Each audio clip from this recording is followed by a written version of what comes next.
Hello and welcome to the very first episode of Aussie Hot Tip. Now, Aussie Hot Tip is going to be a series of short videos that newcomers to the hobby can check out to give them a few hints and tips and some tricks along the way that I've picked up after being in the hobby for about 15 or 16 years. Now, although this series is mainly aimed for beginners, there's no reason why some of the more experienced hobbyists out there can't watch them because I know that I'm always learning something. From time to time, I always learn something new, and I'm sure that some people out there may actually pick up the odd trick here or there that they perhaps didn't know about. So in this episode, I'm going to be focusing on steering dual rates, more specifically those found in ready-to-run vehicles. To help me demonstrate how to set these up and what use they have, I have my lovely assistant here, the ARRMA Fury 2-wheel drive. Now, these particular cars come with a remote that looks just like this, but of course there are various different types of remotes with different cars, and a lot of them actually come with steering dual rates, which is this little knob right here. Next to that, we have throttle trim, and we also have steering trim. Now, those are pretty easy. You should be able to work those out. But the throttle trim button, or knob rather, is something that I know a lot of people have a little bit of trouble understanding what its purpose is and how it can be useful to you. So I'm going to be demonstrating exactly how this can help not only in the performance of the car, but also how to prevent it from damaging your steering servo. So I'm going to get you in a little bit close now. I'm going to reposition the camera and I'm going to show you exactly how this works. Alright, so we're all set up now, we're a bit closer to the action and we can see exactly what's going to be happening with the steering on the ARRMA Fury. Now I'm going to show you very quickly how I've got my steering dual rates set up. I've turned my knob all the way to max, which means that I have full steering left and right. Now, this is a good thing and a bad thing. The good news is, of course, that I'm going to be having full steering on the truck. I can make some really nice tight turns, and if I'm doing some sort of technical course or something, this can actually come in pretty handy. The bad news is, because I haven't actually adjusted my dual rates correctly, I could be putting extra stress on the servo. And I'm going to demonstrate to you exactly how this is happening. So I'm going to turn the wheel on the remote here very slowly, and I want you to pay close attention to when the wheels on the truck actually stop turning. So I'll keep turning my wheel remote here, and you'll see the wheels kind of stop turning about there, but I still have a little bit of rotation left on my wheel remote. So that little bit of rotation is still telling the servo to keep turning that servo horn and keep pushing to turn the wheels that physically cannot turn any further.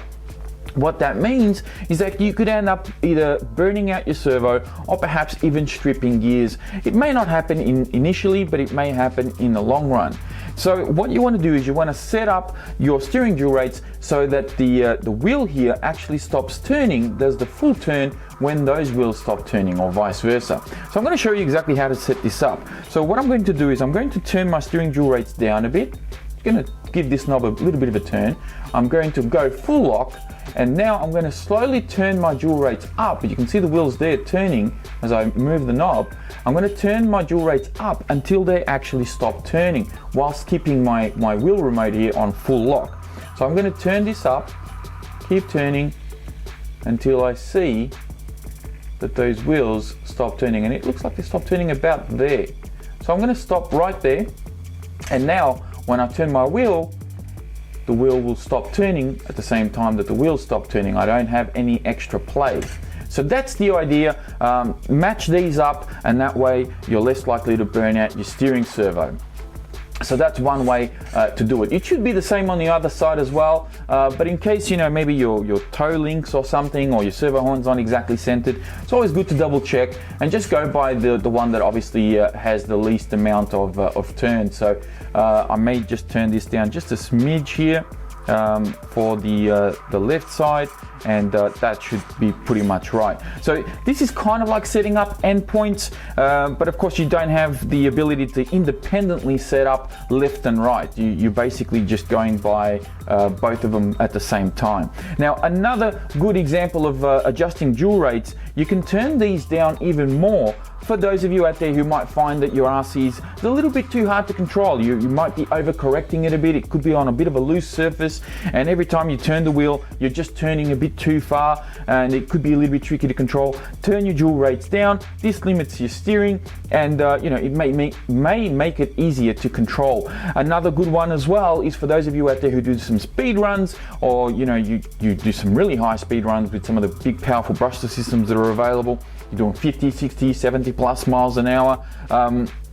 You may want to turn down your dual rates so that as you're driving the car in a straight line at high speed, last thing you want to do is overcorrect, the car swerves, and you can end up stacking at high speed, which could end up being, of course, very costly. So there are two additional reasons why you would want to adjust your dual rates accordingly, but you definitely don't want to go beyond what the wheels can turn, because, as I said, you could end up burning out your servo or stripping gears. Hopefully this was somewhat helpful to some of you out there. If it was, please be sure to give the video a like. Don't forget to subscribe if you haven't already, and as always, check out the video description for more information on the truck, as well as a link to my Facebook page. I thank you all very much for watching, and I will speak to you next time.